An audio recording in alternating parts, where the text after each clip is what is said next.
BDJS സംസ്ഥാന അധ്യക്ഷനായ തുഷാർ വെള്ളാപ്പള്ളിയെ സന്ദർശിച്ച ആഭ്യന്തരമന്ത്രി രമേശ് ചെന്നിത്തല കാർത്തികപ്പള്ളിയിലെ SNDP യൂണിയൻ പ്രസിഡന്റ് അശോക പണിക്കരുടെ വീട്ടിൽ വെച്ചായിരുന്നു കൂടിക്കാഴ്ച. ഇന്നലെയായിരുന്നു ഇരുവരും തമ്മിൽ കണ്ടത്. കൂടിക്കാഴ്ചയുടെ വീഡിയോ തുഷാർ ഫേസ്ബുക്കിൽ പങ്കുവച്ചു.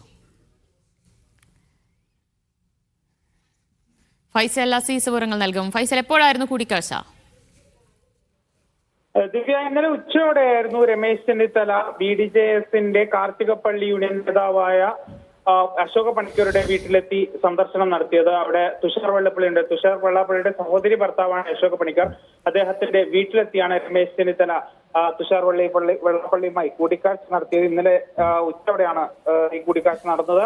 ഈ സംഭവം ഇത് ഫേസ്ബുക്കിൽ തുഷാർ വെള്ളാപ്പള്ളി കുറിച്ചിട്ടുമുണ്ട്. സംസ്ഥാന ആഭ്യന്തരമന്ത്രിയും കോൺഗ്രസിന്റെ ജനപ്രിയ നേതാവുമായ ആത്മസഹോദരൻ രമേശ് ചെന്നിത്തലയാണ് രമേശ് ചെന്നിത്തലയെ അദ്ദേഹം വീട്ടിലെത്തി അദ്ദേഹത്തെ സ്വീകരിച്ചു എന്നാണ് തുഷാർ വെള്ളാപ്പള്ളി ഫേസ്ബുക്കിൽ കുറിച്ചിരിക്കുന്നത്.